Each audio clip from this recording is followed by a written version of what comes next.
This week on Mo's Cowbell, I'm going to tell you all about my adventures in the New York Marathon, so stay tuned.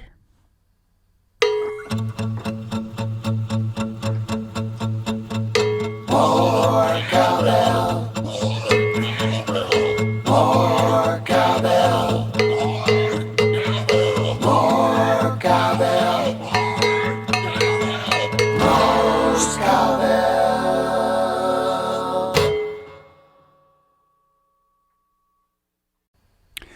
I didn't start running until 1983. By 1984, I started running a few races and ended up running the New York Marathon that fall. After that, I had the goal of running the Boston Marathon, but it was hard because there was a qualifying time. But after training, by 1989, I qualified and ran the Boston Marathon. I kept running marathons and other races for the next 8 years, completing a total of 14 marathons.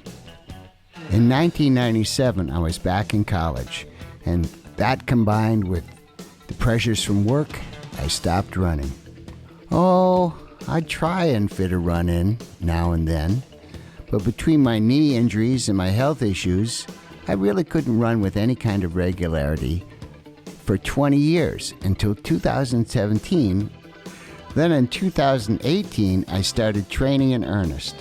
I steadily built up my weekly mileage until I was doing a little under 20 miles per week.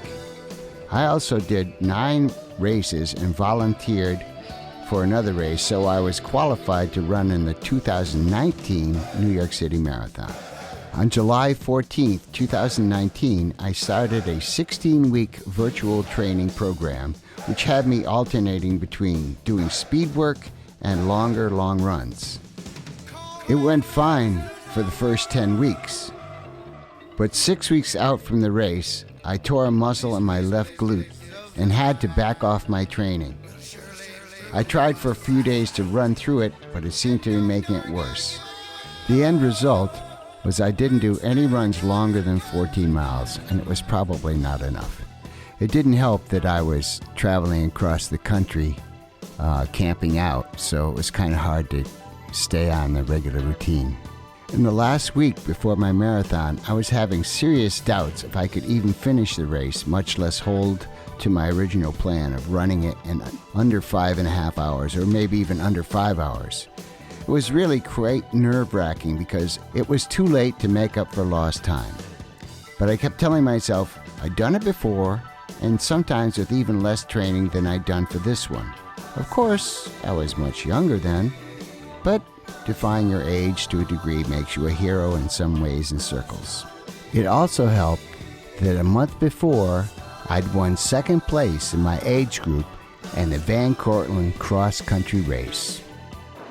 Okay, well, just picked up my number and getting ready. I signed up for them to make a video, so hopefully I'll get a video of me running, and I'll try and smile, especially towards the end. Anyway, here goes nothing. Running the New York City Marathon is a phenomenal experience. Everyone is amazing. Anyone can feel like a rock star running this race. There are at least 1 million people cheering you on. The cheering and the music and the noise is deafening for nearly the entire course, except for the bridges. There are no spectators allowed on any of the bridges. Those 5 bridges are moments of relative calm and camaraderie with the other runners. Every block seems to have some kind of band, from young kid drummers, Chinese string dance, jazz outfits, salsa, great bands, and bad bands. Every neighborhood has its own special vibe, from a sketchy neighborhood on the way to the start in Staten Island to the stately houses surrounding Fort Wadsworth. The many faces of Williamsburg, some cheering, others just going about their business. Was it my imagination, or were the crowds in Brooklyn the best? The best 2 bands to me were clearly the group playing in front of the Emmanuel Baptist Church. Oh my God, they got down. And the Soul Band playing on 59th Street in Manhattan. By the time I got to 59th Street, I felt like I had nothing left. My feet were on fire, my legs had massive cramps. Then I heard that band play Sex Machine, and I just had to get on up for the rest of the race. Get on up. To the finish line! Hey, Jeremy.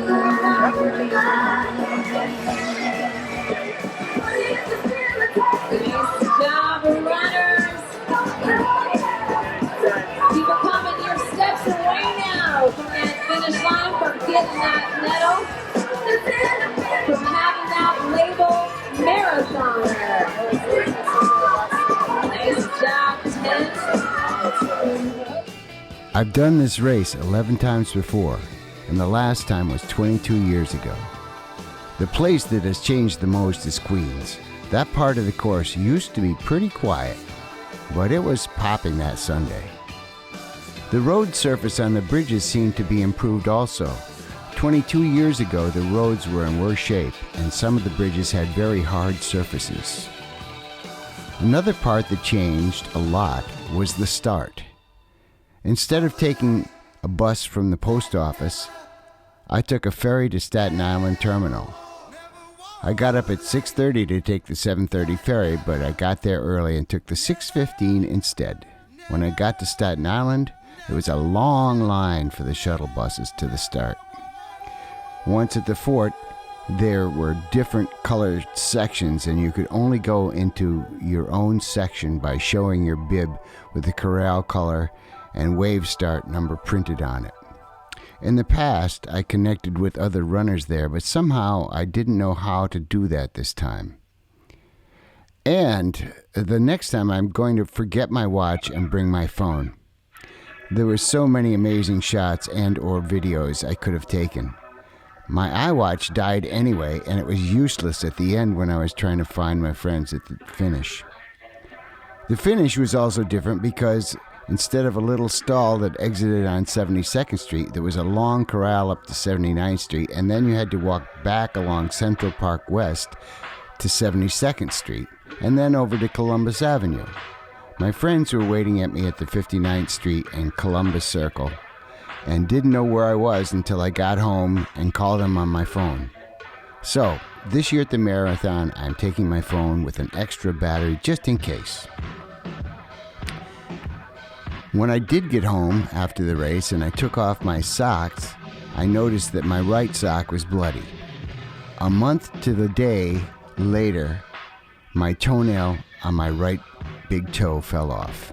It had been bothering me all month, but maybe that was a good thing because I barely ran at all during the month of November after the race. And when I started training again in December, I felt great. And so far, it looks good for this year's New York Marathon because, yes, I am going to run it again, and this time I hope to finish while it's still light out.